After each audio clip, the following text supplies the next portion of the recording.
Imaginez. Dans quelques jours seulement, le FC Barcelone devait affronter l'un des matchs les plus attendus de la saison.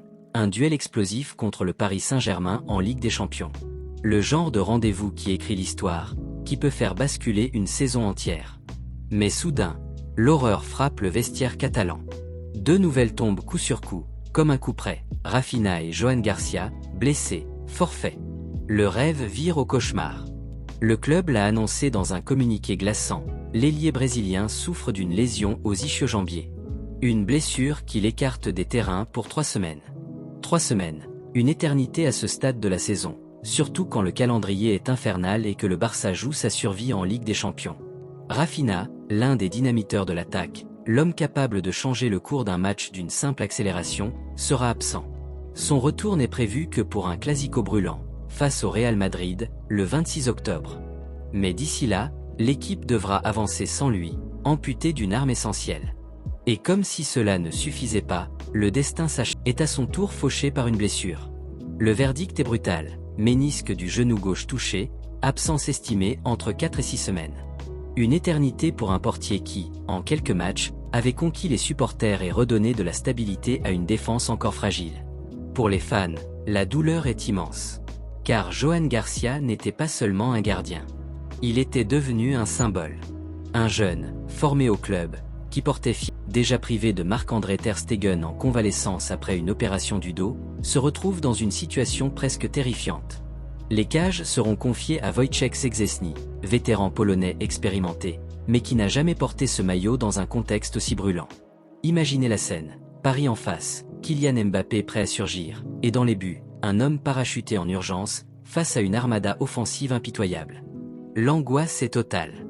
Pour les supporters, c'est un choc psychologique.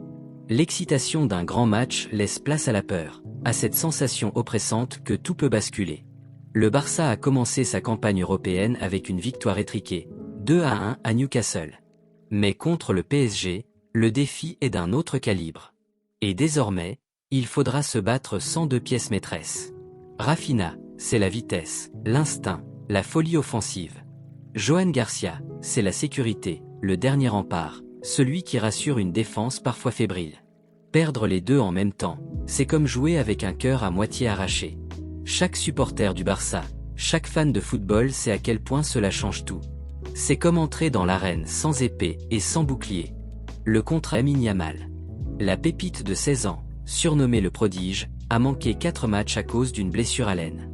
Mais dans un post Instagram, il a écrit « Et je suis de retour ».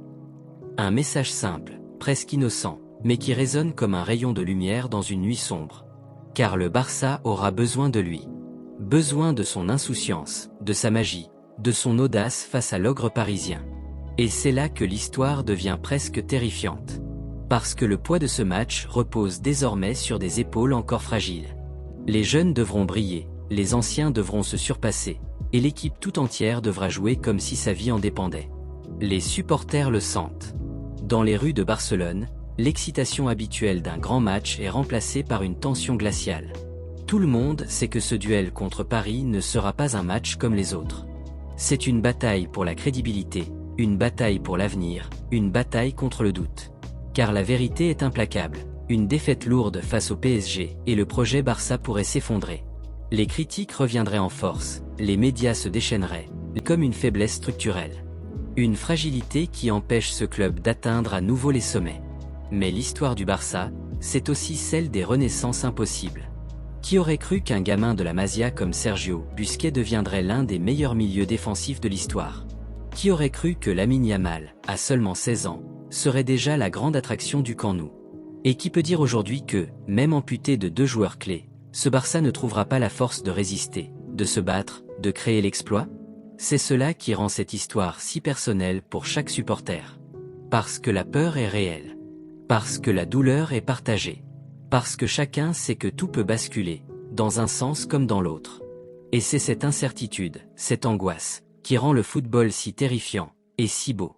Index revers pointant vers la droite blanc alors, que va-t-il se passer? Le Barça peut-il survivre à ce double coup dur?